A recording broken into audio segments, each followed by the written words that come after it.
It's Dave here at Great Escape 2017 with William Prince. How you doing, man? Good, Dave. How are you? Yeah, good, man. Good. And this is the Canadian Blast. Canadian Blast. Yeah. How's it all going? Oh man, it's been a blast in one word or two. Having a great time over here, man. I gotta say, the city feels like a city I want to stay in for a while. So I'm having a great time. Thank you so much for having me. You're gonna stay on then? You're gonna stay a little bit later? I'd love to. You know, I played my first show in London, and then just being here, just the energy of the place and the appreciation for music and everything, definitely making it into my top 150 towns, no problem. So yeah. That's an accolade right there. Thank you. It's great, man. I really have had nothing but the best time here so far. Brilliant. You just played a beautiful acoustic session for us. Can you tell us a bit about that song?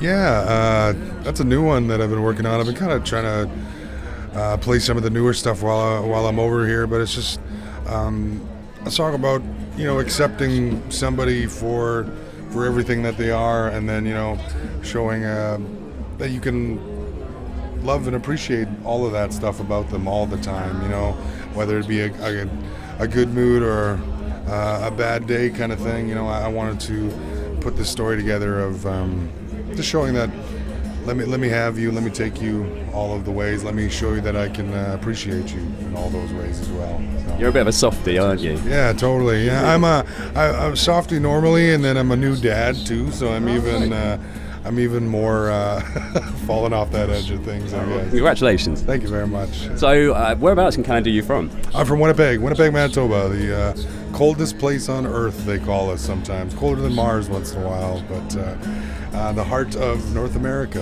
Yeah, pretty cool. I get the feeling listening to your music, you're a bit of a country boy. It's got a kind of rootsy country vibes coming through. Is that right? That comes from my kind of gospel upbringing. You know, I always listened to my dad's music a lot of the time growing up, and I did grow up in the country. The Peg was Reserve, 2 hours north of Winnipeg, and spent my adult life in Winnipeg.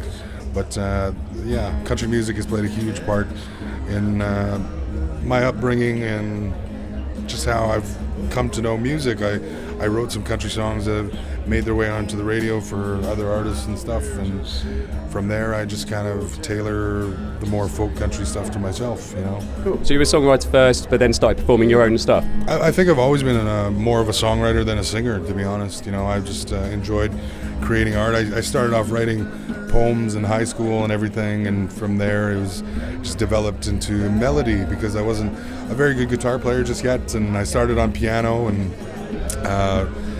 learned quickly that it's easier to transport a guitar around, so I started to up my skills on that, and that's where I write everything now, pretty much. So it's most comfortable, I'd say. Well, for one, I'm glad you did, because you got a beautiful voice, really nice and husky, and just really dreamy. So, where can people check you out? Obviously, listen to the session, but then where else can they hear your stuff? Well, everything. I used to make the joke that before you'd have to type in like William Prince music, because otherwise William Prince just finds you know, royal family baby photos. I was going to say, yeah. You know, so it's interesting to be here in the land of Prince William and stuff, and no one's really made a comment. Your namesake? Is there a connection there? Were your parents royalists or something?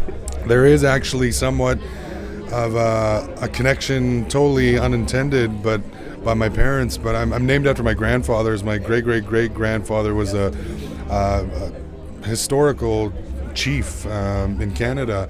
Chief Pegwas, the reserve, is named after him, and he eventually met Queen Victoria and was granted, got an English name and embraced Christianity, became William King, and then he asked the Queen, what do you call your sons? And said, well, my sons are all princes. And then from that moment on, all of Chief Pegwas' sons took on the surname Prince, so that's where it kind of comes from. So there is somewhat of a full circle happening there too, in a way, and my whole life everyone's been Prince William, but now you can look up William Prince music online everywhere you go, and Apple Music, Google Play, all the Spotify and everything, so you can find it out there if you type in my name or something. So. That's fantastic. Thanks for the family history. That's amazing. Thank you. Dude, it's been a pleasure to meet you, and all the best. Take care. So much, man. Take care. Thanks for having me.